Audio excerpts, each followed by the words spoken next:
Saludos desde el oeste de la isla de Montreal, esto es de sur a norte, Hispanoamérica, según las noticias publicadas entre el lunes 2 y el viernes 6 de junio de 2025. Comencemos con los países que limitan con el Atlántico Sur.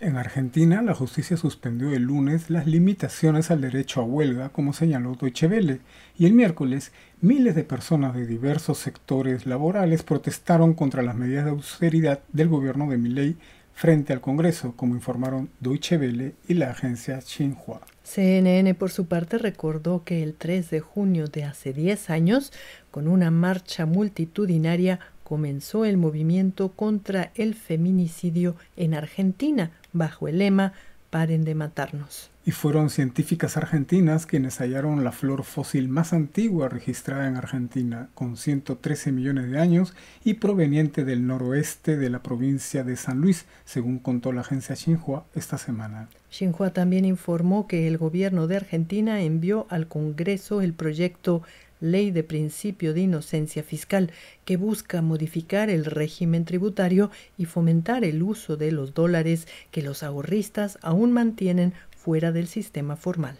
En Uruguay, la inflación mantiene una tendencia a la baja y el presidente Yamandú Orsi anunció el martes nuevas medidas antitabaco, según información de la agencia Xinhua. Ahora subamos por los países mediterráneos. En Paraguay, las exportaciones de trigo aumentaron 135,2% en el primer cuatrimestre del 2025 y Brasil sigue siendo el principal destino de este producto, como comentó la agencia Xinhua. Xinhua también informó que las autoridades de Paraguay y Brasil destruyeron alrededor de 816 toneladas de marihuana en la Reserva Natural Morumbí, ubicada entre los departamentos paraguayos de Caguazú y Canindeyú. En Bolivia, a punta de marchas, bloqueos de carreteras y dinamitazos, los seguidores del expresidente Evo Morales exigieron que su líder participe en las elecciones presidenciales de este año, según informaron varios medios. CNN, Xinhua y Deutsche Welle contabilizaron decenas de víctimas entre policías y manifestantes, y estos mismos medios también anunciaron que las autoridades bolivianas demandaron a Evo Morales por obstruir las elecciones. Xinhua también comentó que el gobierno de Bolivia eliminó el veto a la exportación de carne tras alcanzar un acuerdo con los productores ganaderos para incrementar la oferta en el mercado interno a precios justos. Finalmente, Prensa Latina anunció que el Tribunal Constitucional Plurinacional de Bolivia autorizó la candidatura del izquierdista Andrónico Rodríguez y Deutsche Welle comentó que formalizaron una acusación por terrorismo contra Evo Morales. Ahora recorramos la costa del Pacífico.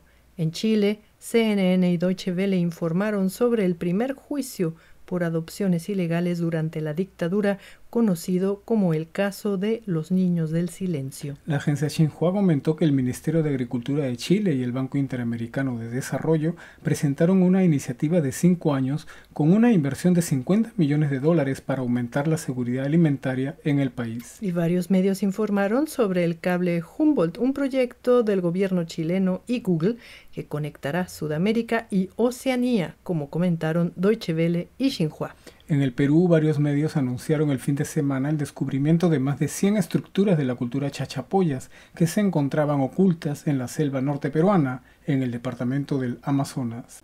La prensa canadiense, por su parte, difundió un cable DAP donde anuncia los planes del gobierno peruano de reducir 42% del terreno de las líneas de Nazca en favor de la minería ilegal.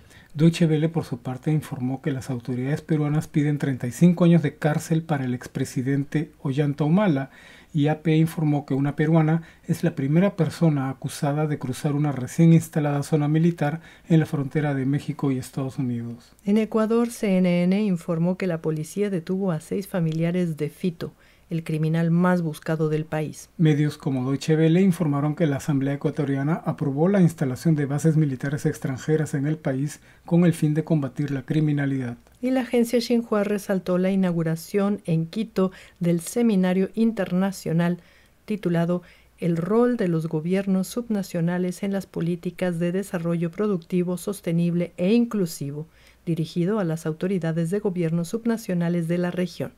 y llegamos al norte amazónico. Venezuela emitió una alerta para prevenir a los venezolanos de los peligros que corren si viajan a Estados Unidos, como informó Deutsche Welle, y varios medios difundieron las protestas del gobierno de Nicolás Maduro ante las restricciones al ingreso de venezolanos impuestas por el gobierno de Donald Trump.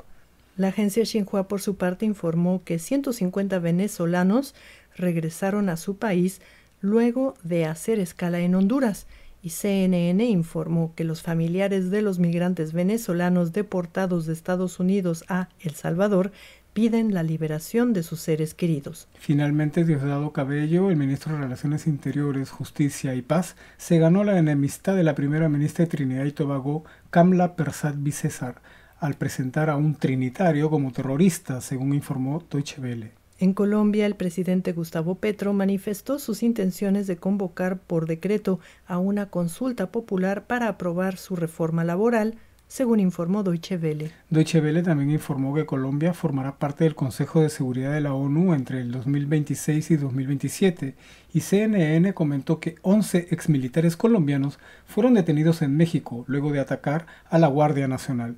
La prensa canadiense difundió un cable de AP donde menciona los resultados positivos que genera el trabajo coordinado entre el gobierno y las comunidades para detener la deforestación. Finalmente, Deutsche Welle informó que el mandatario colombiano Gustavo Petro desea que las Fuerzas Armadas colombianas se modernicen e incorporen nuevas tecnologías en su lucha contra la criminalidad. Ahora pasemos por Centroamérica y el Caribe.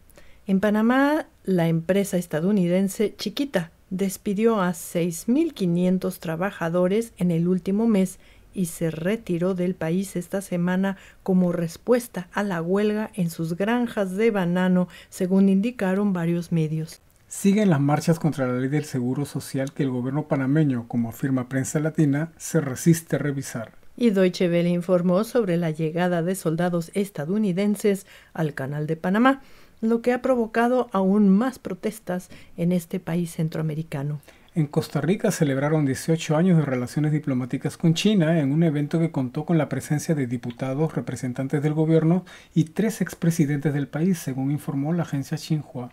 El presidente costarricense Rodrigo Chávez admitió que en el país mueren tantas personas por accidentes de tránsito como por asesinatos, como informó Prensa Latina. Prensa Latina difundió las preocupaciones de la Universidad Nacional de Costa Rica ante la violencia estructural que vive este país. En Cuba, los estudiantes de la Universidad de La Habana se quejaron del precio de los paquetes de datos de Internet y CNN afirmó que el mismísimo presidente Miguel Díaz-Canel tomó cartas en el asunto. CNN también comentó en la semana que República Dominicana se beneficia de las políticas de Donald Trump al atraer empresas que buscan pagar arancel bajo en sus exportaciones a Estados Unidos. Y el mismo medio dijo que el presidente dominicano Luis Abinader busca conformar una estrategia de unidad nacional para hacer frente a la crisis en Haití. En Honduras clausuraron las celdas VIP en la Penitenciaría Nacional de Támara, donde algunos presos vivían como en un hotel de 5 estrellas, según informó Deutsche Welle. En El Salvador, luego que el presidente Nayib Bukele anunciara a los medios que no le importa que lo llamen dictador,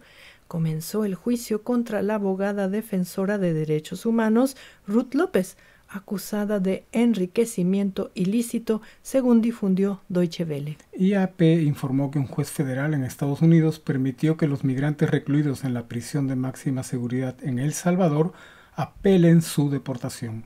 En Guatemala continuaron las mutuas acusaciones por corrupción entre la Fiscalía y el gobierno de Bernardo Arévalo, y esta vez las acusaciones del cuestionado fiscal Rafael Curruchiche salpicaron a funcionarios de la Comisión Internacional contra la Impunidad, entre ellos 2 funcionarios colombianos. Mientras tanto, el presidente guatemalteco Bernardo Arévalo estuvo de visita en Taiwán, como informó la agencia AP, y el gobierno chino emitió un comunicado invitándolo a reflexionar sobre el principio de una sola China, como indicó la agencia Xinhua.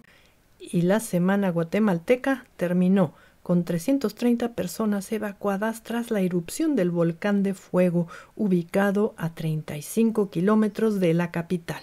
y llegamos al norte. En México, la elección de jueces finalizó con una muy baja participación ciudadana, como informaron varios medios, y la presidenta Claudia Sheinbaum la calificó de transparente y exitosa, como señaló la agencia Xinhua. Deutsche Welle explicó que ahora la Suprema Corte de Justicia de México tendrá mayoría próxima al gobierno y CNN informó que el nuevo presidente de la Corte es de origen mixteco. Esta semana los medios comentaron las intensas lluvias e inundaciones que sufrió la Ciudad de México, así como la caída en las remesas que llegan desde Estados Unidos, y Deutsche Welle mencionó que el Museo de Antropología de México recibió el Premio Príncipe de Asturias. En cuanto al aumento de las tarifas al acero y aluminio ordenadas por Donald Trump esta semana, la presidenta Claudia Sheinbaum dijo que este aumento al arancel es ilegal y anunció medidas de represalia para la próxima semana, según informó AP. Finalmente, la Corte Suprema de Estados Unidos desestimó el juicio del gobierno mexicano contra los fabricantes de armas estadounidenses, como también informó AP. Y finalizamos con el dato de la semana. El primer ministro canadiense Mark Carney y el primer ministro chino Li Qiang anunciaron esta semana que ambos países establecerán una línea de diálogo directa con el fin de eliminar las restricciones comerciales entre ambos países. Bueno amigos, esto fue de sur a norte, desde el oeste de la isla de Montreal. Les deseamos una maravillosa semana y nos despedimos. Hasta la próxima.